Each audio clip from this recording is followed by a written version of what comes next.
नमस्कार, म रेशमा थापा मगर।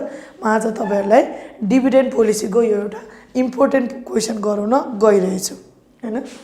यहाँनिर इन 2001 द नेपाल लिबर company paid dividend totalling rupees 11,25,000 हैन।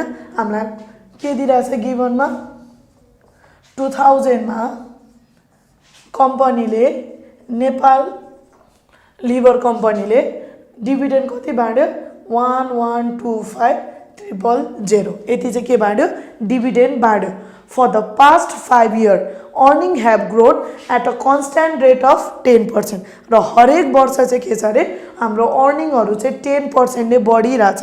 अर्निङ बढ्नु भनेको डिभिडेन्ड पनि बढ्नु हो। अनि यहाँनिर ग्रोथ रेट जी भनेको कति पर्सेन्ट दिइरहेछ 10%। अनि भन्यो अर्को आफ्टर ट्याक्स इन्कम भनेको नेट इन्कम वाज रुपीज 28,12,500। हामीलाई यहाँनिर अर्को के दियो नेट इन्कम। नेट इन्कम भनेको रुपीज 28,12,500 फर 2000।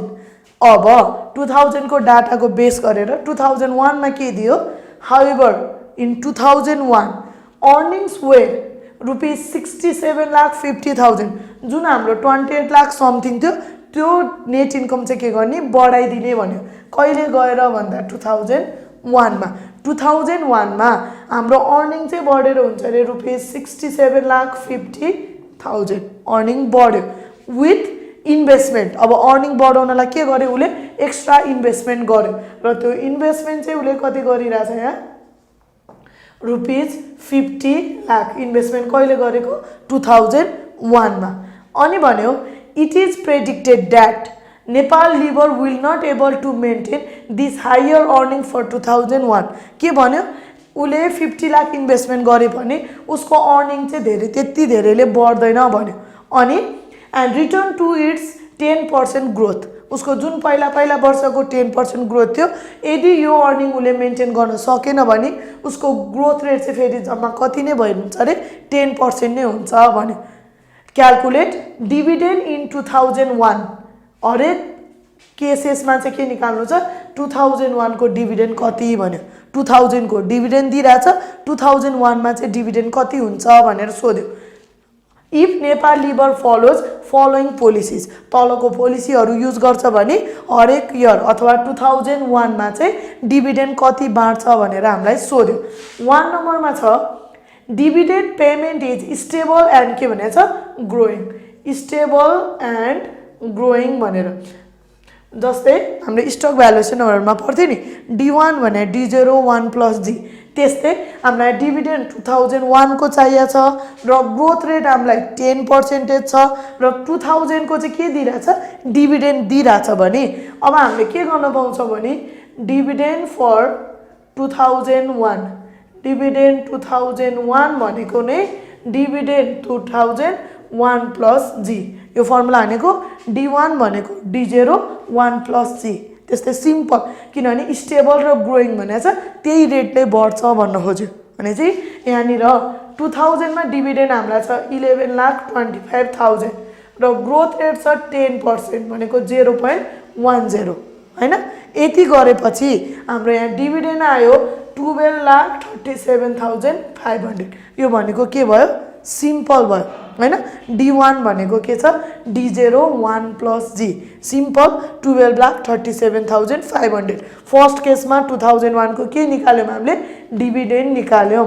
अब 2 नम्बरमा के भन्यो it continues the 2000 dividend payment ratio 2000 मा उले जति डिभिडेन्ड तिरे थियो जति पर्सेन्टेज डिभिडेन्ड तिरे थियो 2001 मा नै उले चाहिँ के भनेछ त्यही मेन्टेन गर्ने भनेछ हैन। 2000 मा जति पर्सेन्टेज डिभिडेन्ड बाँडेको थियो 2001 मा पनि त्यही मेन्टेन गर्छ भने यो भनेको हाम्रो भयो कन्स्ट्यान्ट पे आउट हैन। उले चाहिँ के छ उले चाहिँ कन्स्ट्यान्ट पे आउट रेशियोबाट चाहिँ उले के गर्दैछ सल्भ गर्दैछ किनभने यहाँ 2000 मा जति पर्सेन्टेज बाँड्यो 2001 मा त्यही बाँड्यो भने चाहिँ अब क्वेशनले के भन्न खोजेको dividend pay out ratio of 2001 भन्नु ने dividend pay out ratio of 2000 किन यसले कन्स्ट्यान्ट भन्दियो।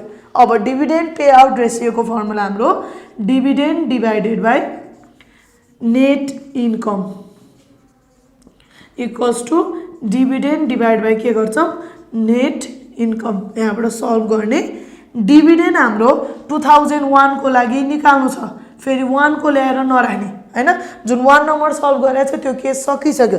अब सेकेन्ड केसमा पनि डिभिडेन्ड चाहिएको थियो, त्यही भएर त्यो भ्यालु नल्याउने, डिभिडेन्ड खाली छ यो निकाल्नु छ। डिभाइड बाई 2001 मा नेट इन्कम कति हुने एक्सपेक्ट गरेको छ 67,50,000 हैन। र 2000 मा डिभिडेन्ड हाम्रो कति डिस्ट्रिब्युट गर्यो रे 11,25,000 र नेट इन्कम कति थियो 2000 मा 28,12,500 हैन। यो नेट इन्कम आयो। अब यसलाई सल्भ गर्दा हाम्रो के आयो 2001 को डिभिडेन्ड। देयरफोर डिभिडेन्ड फर 2001 भनेको ₹27 lakh. Constant pay out ratio उले फलो गर्दा 2001 मा डिभिडेन्ड चाहिँ कति हुँदो रहेछ उसको टोटल 27 लाख। अब थर्ड पोलिसीमा के छ it uses a residual policy. Residual पोलिसीमा उले 20% वाज फाइनेन्स बाई के भनेको छ डेब्ट। उसको पोलिसी नै उले कुन युज गर्यो रेसिडुअल पोलिसी। अब यहाँनिर थर्ड नम्बरमा residual policy, residual policy use गर्यो जसभित्र हाम्रो डेब्ट रेसियो कति पर्सेन्टेज छ भन्दियो 20%। र हाम्रो रुल के हुन्छ जहिले पनि डेब्ट र इक्विटी जोड्यो भने टोटल एसेट्स हुन्छ। त्यही भएर डेब्ट 20% छ भने हाम्रो अब इक्विटी रेसियो भनेको सिधै कति पर्सेन्टेज आयो 80%। डेब्ट र इक्विटी जोड्दा 100% भयो। त्यही भएर डेब्ट 20 दिन्छ भने इक्विटी चाहिँ कति भयो हामीलाई 80%। र हामीलाई चाहियो डिभिडेन्ड फर 2001 कुन पोलिसी युज गरेर रेसिडुअल पोलिसी युज गरेर भनेपछि अब रेसिडुअल पोलिसीमा हाम्रो फर्मुला हुन्छ नेट इन्कम माइनस इन्भेस्टमेन्ट वा क्यापिटल बजेट जे लेख्दा नि भयो इन्टु के हुन्छ इक्विटी रेसियो। र हामी प्रायोरिटी चाहिँ केलाई दिन्छौँ इन्टर्नल इक्विटीलाई नहुँदा चाहिँ टोटल इक्विटी रेसियो नै राख्छौँ। यहाँनिर 2001 मा नेट इन्कम कति हुने एक्सपेक्ट गरेको छ 67,50,000 हैन। नेट इन्कम कति हुन्छ भनेछ 67,50,000 माइनस कति इन्भेस्ट गर्दा 50 लाख इन्भेस्ट गर्दा र 50 लाख मध्ये इक्विटी चाहिँ कति पर्सेन्टेज छ रे 80%। यो भनेको कति 0.80। यो गर्दा हाम्रो आयो 27,50,000 हैन। कुन पोलिसी हो रेसिडुअल। रेसिडुअलमा चाहिँ जस्ट के लाउने फर्मुला लगाइदिने। अब 4 नम्बरको केसमा हामीलाई भन्यो क्वेसनले the investment in 2001 is financed 100% with retain earning.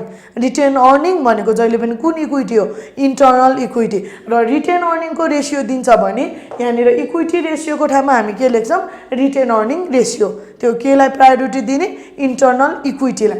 त्यही भएर 4 नम्बरमा रिटेन अर्निङ रेसियो 100% नै केबाट इन्भेस्ट गर्ने रिटेन अर्निङबाट गर्ने भन्छ भने अब यहाँनिर डिभिडेन्ड फर 2001 भन्नु नै नेट इन्कम माइनस इन्भेस्टमेन्ट वा क्यापिटल बजेट जे लेख्दा पनि हुन्छ into retain earning ratio. Retain earning भनेको पनि इन्टर्नल इक्विटी रेसियो भयो।